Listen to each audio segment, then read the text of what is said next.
Olá pessoal, tudo bom? Eu sou Vicente, professor de matemática, e hoje nós viemos aqui para gravar mais uma videoaula. E nessa videoaula de hoje nós vamos falar sobre funções, mais especificamente a função polinomial de primeiro grau. O que seria isso, né, essa função polinomial de primeiro grau? Bom, eu vou tentar falar resumidamente, porque a ideia dos nossos vídeos é justamente a gente desenvolver a prática através de exercícios. Inclusive eu vou dar algumas dicas durante os vídeos de alguns métodos de estudos, algumas práticas, alguns macetes assim, para a gente conseguir aprender mais rápido e de uma forma bem mais eficaz. Então essa parte teórica eu vou falando conforme houver necessidade em cada um dos exercícios, ou em algum outro momento que for preciso falar um pouquinho mais dessa parte teórica. Mas só para a gente ter uma ideia geral, o que seriam essas funções? Quando a gente fala de função em matemática, quando a gente fala de função, quando a gente está relacionando uma grandeza com outra, quando alguma coisa depende de outra. Por exemplo, vamos supor que eu vou até a padaria e vou comprar alguns pães. Quanto eu vou pagar por esses pães? O valor que eu vou pagar depende da quantidade de pães que eu vou comprar. Quanto mais pãezinhos eu comprar, mais vai ser o valor da minha conta, né? Se eu for num restaurante, quanto mais comida e bebida eu pedir, maior vai ser o valor dessa minha conta. Então eu tenho um valor que depende de uma outra grandeza, de quanto eu consumir, por exemplo.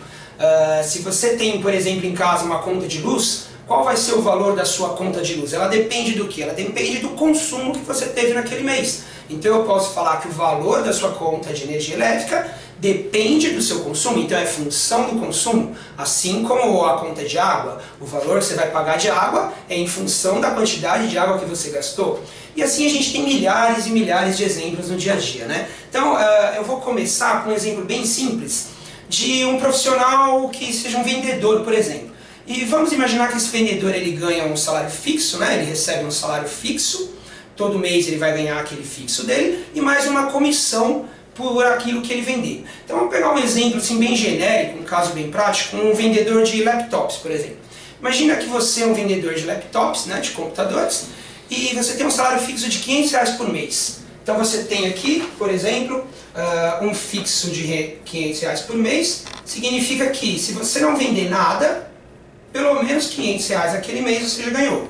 E mais uma comissão por cada laptop que você vender.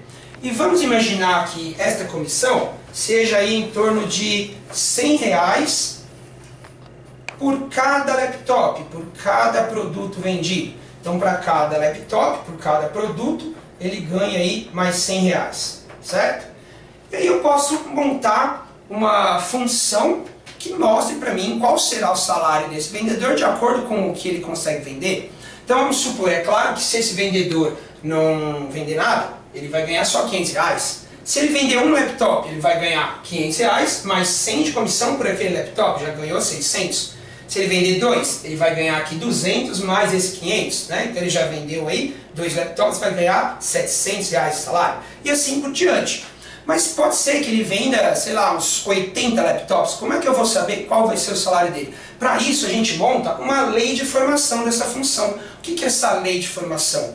Essa lei de formação é uma sentença matemática que vai me mostrar a relação entre esta variável, porque variável porque é uma grandeza que varia de valor, né? Então vai mostrar a relação entre essa variável, que é a quantidade que ele vende, e a variável, que é o salário dele, que depende de quanto ele vende. Então eu posso dizer, por exemplo, que Y, né, seria o salário dele, por exemplo, é igual a uma constante vezes x mais b. O que seria esse ax mais b? Esse y, no caso, seria o salário desse vendedor, né? O x seria a quantidade de produtos que ele vende, quantos laptops ele vende. O a é a comissão dele, então seria R$100 por cada laptop vendido. E esse b, veja que esse b não depende do x, que seria a quantidade vendida.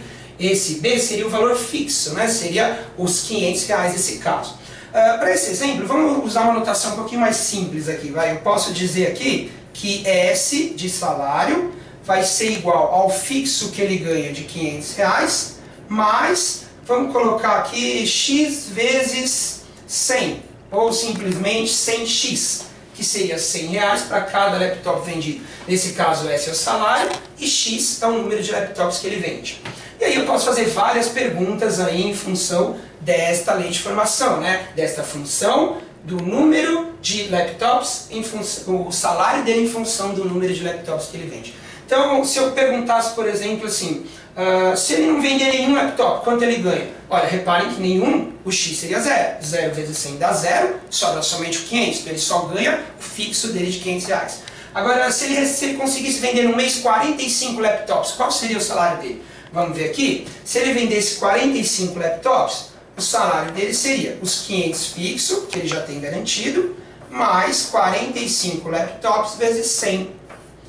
Olha, efetuando essa conta aqui, a gente tem que fazer sempre primeiro a multiplicação, né? Na ordem a multiplicação antes da adição. Então eu tenho aqui 500 mais 45 vezes 100, 4.500. Portanto, o salário dele seria de 5.000 reais, certo? Então, para ele receber um salário de 5.000 reais, ele teria que vender aí 45 laptops. E aí uma pergunta interessante, se eu falasse assim, para ele ganhar o dobro desse salário, se ele quiser ganhar 10.000 reais no mês, quantos laptops ele teria que vender? Como é que eu responderia essa pergunta?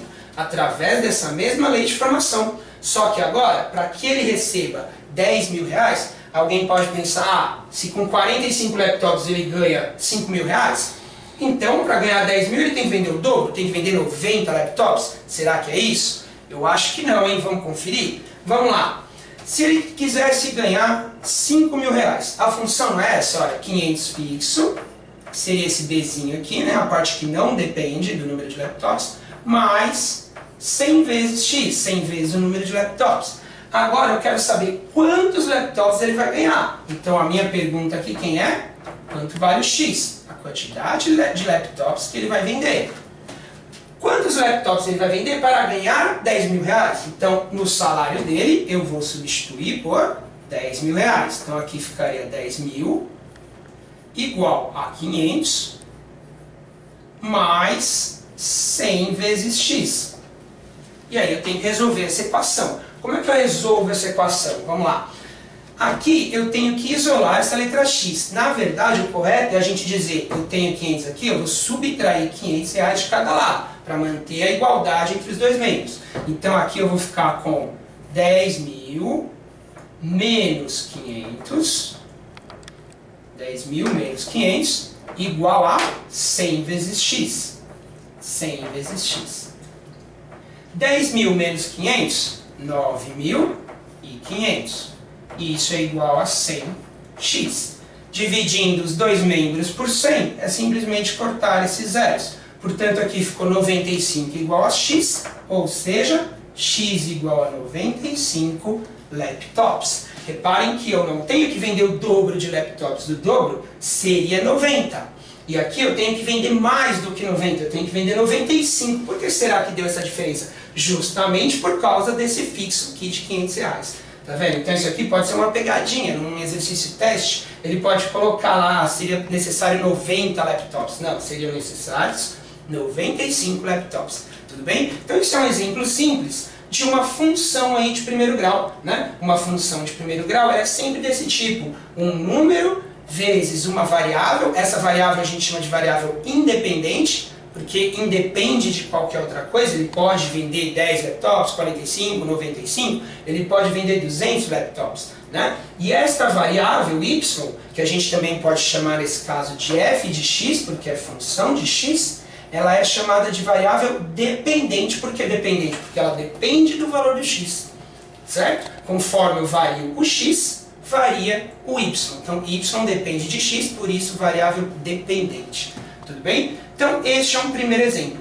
Vamos ver um outro exemplo também bem interessante, que tem a ver com física. Olha aí, para quem gosta de física, um exemplo bem diferente. Pessoal, aqui eu vou falando o enunciado rápido, vou apagando também, porque vocês têm uma vantagem aí. Quando a gente tem uma videoaula, a gente pode dar pausa, a gente pode rever, né, voltar um pouquinho aí o vídeo. Então, para vocês aí, em qualquer momento que tiver alguma dúvida, volta, pausa, né, assiste de novo. E aí, qualquer dúvida é só me escrever, a gente vai dando esse auxílio. Mas vamos ver um segundo exemplo. Imagina, por exemplo, que eu tenho, até separei aqui um exercício interessante para vocês, que eu escrevi aqui, ó, vamos lá. Um veículo se desloca numa rodovia de uma cidade A para uma cidade B. segundo a seguinte função. Então eu tenho aqui, olha, a função S de espaço, muito usados lá em cinemática, né? Em física. S de T, porque T é o tempo, né? O tempo gasto pela viagem, vai ser igual a 100 mais 80 vezes T. Ou seja, esse veículo, o percurso que ele vai andar, vai depender do tempo em que ele estiver percorrendo. Quanto mais tempo esse veículo estiver em movimento, maior vai ser esse deslocamento. Imagine então aqui que eu tenho uma estrada, né? Tem uma estrada em linha reta, uma estrada retilínea, e aí eu tenho aquelas plaquinhas de quilometragem, né? Aqui imagina que eu coloco uma plaquinha na cidade A, está lá mostrando que ele sai do quilômetro 100. Então aqui é a cidade A. E aqui lá para frente eu tenho uma outra plaquinha lá na cidade B, que marca, por exemplo, aqui ó, no exemplo que eu peguei, ele marca o quilômetro 500. Então tá aqui, esta é a cidade B. E aí a primeira pergunta que ele fala é o seguinte: quanto tempo ele vai levar da cidade A até a cidade B? Veja que esse 100 é justamente porque ele parte da posição 100. Né? Ele parte da posição 100, esse 80 na verdade é a velocidade com que esse móvel está andando. Essa função, como ela é de primeiro grau, é uma função de um movimento uniforme, onde a velocidade é constante. Lembra quando eu falei da lei de formação? Então aqui esse 100 seria aquele Bzinho, é o termo independente, né, que não depende do T. E aqui esse 80 seria aquele Azinho, o número que está multiplicando o T aqui. E esse T está no lugar daquele X. Então vamos lá, qual seria o tempo gasto para percorrer essa viagem? Bom, para percorrer essa viagem ele tem que partir da posição 100 e chegar na posição 500. Então ele vai chegar aqui na posição 500, vai partir da posição 100, andando a 80 km por hora, quanto tempo ele vai levar? Lembrando que aqui o S está em quilômetros, né, que é a unidade de distância da estrada, e o T em horas. Vamos lá. Então, resolvendo essa equação, aqui vai ficar 500 menos 100 igual a 80t. 500 menos 100, 400. 400 igual a 80t. Dividindo os dois membros por 80, isso daqui vai ficar 400 dividido por 80 igual a t. Coloca esses zeros. Quanto que é 40 dividido por 8? 5. Portanto, ele vai levar 5 horas para chegar da cidade A até a cidade B. Esse é o tempo de viagem que ele leva. E aí a gente pode fazer várias outras perguntas, né? Por exemplo, onde ele vai estar depois de 3 horas de viagem? Eu sei que ele vai estar em alguma posição aqui entre o 100 e o 500. Como a velocidade é constante, ele leva 5 horas, provavelmente ele já vai estar aqui muito mais pertinho do 500 do que do 100. Mas aonde exatamente? Aí nesse caso, eu estou procurando a posição e eu disse o tempo. Então, depois de 3 horas, onde ele estará? Depois de 3 horas, o tempo é 3. Então eu substituo aqui o tempo por 3 horas, nessa lei de formação, e vou descobrir o S. Portanto, vai ficar S igual a 100 mais 80 vezes 3.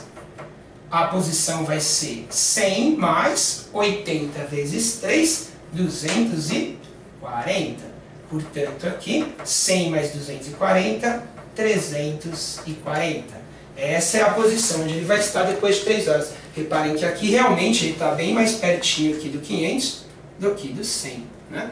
A metade aqui, ele estaria exatamente aqui no 300. Ele já está um pouquinho mais perto do 500. Tudo bem, pessoal? Bom, então esses são exemplos de funções de primeiro grau, né? Que tem aquela lei de formação, e alguns exercícios aí práticos onde a gente aplica esse tipo de função. No próximo vídeo, então, a gente vai começar a falar de funções de segundo grau, que complica um pouquinho mais, mas mesmo assim, para quem acompanhar, vocês vão ver que não é difícil. E estarei sempre à disposição para qualquer dúvida. Se alguém tiver algum comentário, alguma dúvida, alguma sugestão, ou quiser pedir algum assunto diferente, é só entrar em contato aí nas mensagens, que a gente grava um vídeo falando sobre essas dúvidas. Tudo bem? Então é isso, galera. Espero que vocês tenham gostado. A matemática ao seu alcance. Easy Math!